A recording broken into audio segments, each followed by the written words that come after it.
नमस्कार, मैं रुचि भाग्य जी एस्ट्रो में आप सभी दर्शकों का फिर से स्वागत करती हूँ। आज हम फिर से नवरात्रों पे चर्चा करेंगे और इसी की जानकारी देने के लिए आज हमारे साथ फिर से उपस्थित हैं आचार्य नीरज शर्मा जी। तो आइए मिलते हैं आचार्य जी से। नमस्कार नीरज जी, कैसे हैं आप? नमस्कार रुचि जी, मैं अच्छा हूँ। सभी दर्शकों को नमस्कार। आशा करता हूँ आप भी अच्छे होंगे। आचार्य जी, नवरात्रों का दूसरा दिन किस माता को समर्पित है और ये किस ग्रह से रिलेट करता है? जी, नवरात्रों का दूसरा दिन माँ ब्रह्मचारिणी जी को समर्पित है और इस दिन चंद्र ग्रह की पूजा उपासना की जाती है। आचार्य जी, नवरात्रों के दूसरे दिन के पीछे की गाथा क्या है और माँ ब्रह्मचारिणी जी का स्वरूप कैसा है? जी रुचि जी, माँ ब्रह्मचारिणी जी को वैराग्य और तपस्या की देवी माना जाता है। ब्रह्मा का अर्थ होता है तपस्या और चारिणी का अर्थ होता है आचरण करने वाली। इस प्रकार ब्रह्मचारिणी जी का अर्थ हुआ तप का आचरण करने वाली।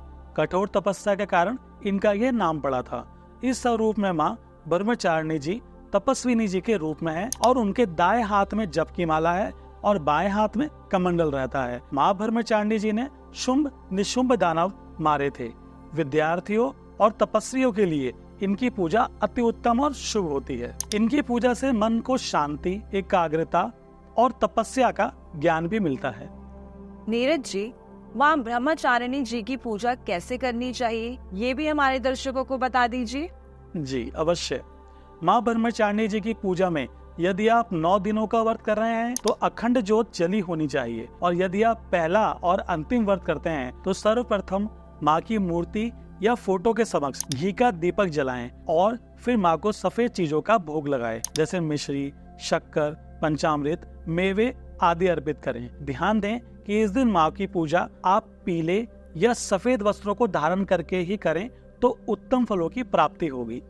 नीरज जी, हमारे दर्शकों को ये भी बताइए कि हम इस दिन कौन से मंत्र का जाप कर सकते हैं? जी, इस दिन का संबंध स्वादिष्ठान चक्र से होता है, जो मूलाधार चक्र से 4-5 उंगली ऊपर होता है। आप यहाँ अर्धचंद्र या ज्योति का ध्यान करें और साथ ही मंत्र का जाप भी करें। मंत्र है ओम ऐंग नमः। इसका आप एक माला यानी 108 बार जाप करें।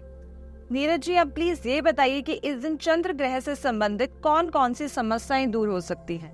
जी रुचि जी, इस दिन चंद्र ग्रह से जुड़ी समस्याएं जैसे सर्दी, जुखाम, बार बार छींक आना, मानसिक तनाव होना, इमोशनल प्रॉब्लम का होना, नींद न आना जैसी समस्याएं, और आपकी मदर यानी आपकी माँ का रिश्ता यदि आपसे अच्छा ना हो, विचारों में मतभेद हो, तो आप माँ ब्रह्मचारिणी जी की पूजा करके आपको इन सभी समस्याओं का समाधान आसानी से मिल जाता है।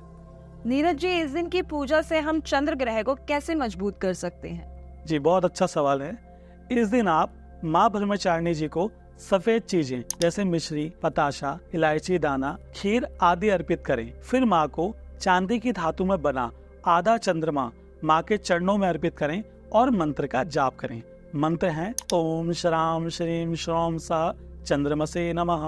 इस मंत्र की आपको 3 माला 108 गुना 3 यानी 324 बार आप जाप करके लाल धागे में उस अर्ध चंद्रमा को डालकर गले में धारण कर लें। ऐसा करने से आपको चंद्रमा से संबंधित समस्याएं जैसे मानसिक तनाव और महिलाओं के लिए गायनों से जुड़ी समस्याएं ठीक होंगी। नीरज जी, आज का विशेष प्रसाद क्या रहने वाला है, कृपया ये भी बताइए हमारे दर्शकों को। जी जरूर। नवरात्र के दूसरे दिन माँ ब्रह्मचारिणी जी को शक्कर का भोग लगाना सबसे उत्तम माना जाता है। ये भोग किसी मिट्टी के या किसी नए और साफ बर्तन में लगाएं और फिर वही प्रसाद आप परिवार के सभी सदस्यों में बांट दें। आप देखेंगे कि ऐसा करने से माँ ब्रह्मचारिणी जी के आशीर्वाद से आपको हेल्थ रिलेटेड प्रॉब्लम सॉल्व होते हुए दिखेंगी और साथ ही आपकी आयु में भी वृद्धि होगी। क्या इस दिन कोई ऐसी चीज भी है जिसकी पूजा आदि करके हम माँ का आशीर्वाद पा सकते हैं? जी रुचि जी, इस दिन यदि कनक धारा यंत्र की विधिवत पूजा उपासना करके उसे स्थापित करें तो आप देखेंगे कि आप सभी प्रकार की नेगेटिविटी से राहत आपको मिल रही है और माँ ब्रह्मचारिणी जी की कृपा से कोई नजर दोष या तंत्र बाधा से भी आपकी सुरक्षा हो रही है। तो आचार्य जी, यंत्र की स्थापना और पूजा विधान भी बता दीजिए। जी ये तो बहुत ही जरूरी है। पहले आप यंत्र को शुद्ध कर लें, गंगा जल का छिड़काव उसके ऊपर करें और आप जब माँ की पूजा करें तब आप कनक धारा यंत्र की स्थापना भी करें और उसे धूप दीप दिखाएं और बताए गए मंत्रों का जाप करें। इससे यंत्र एक्टिवेट हो जाता है और आपको शुभ परिणाम देना आरंभ कर देता है। साथ ही ध्यान रखें कि इस यंत्र को किसी भी चीज से ढक कर ना रखें। यंत्र किसी प्रकार की भी त्रुटि में ना हो। साथ ही यह यंत्र चांदी में, सोने की धातु में या अष्ट की धातु में बना हुआ हो। आप इन सभी बातों का पालन करें और अपने जीवन में शुभ बदलाव होता हुआ देखें। धन्यवाद नीरज जी आपका कि आपने नवरात्रों पे हमारे दर्शकों को इतनी अच्छी जानकारी दी। तो दर्शकों, अगर आप भी इससे रिलेटेड कोई जानकारी चाहते हैं तो आप हमारी स्क्रीन पे दिए गए नंबर पर कॉल कर सकते हैं या हमारी वीडियो पे कमेंट भी कर सकते हैं। तब तक के लिए हमसे जुड़े रहिए। धन्यवाद।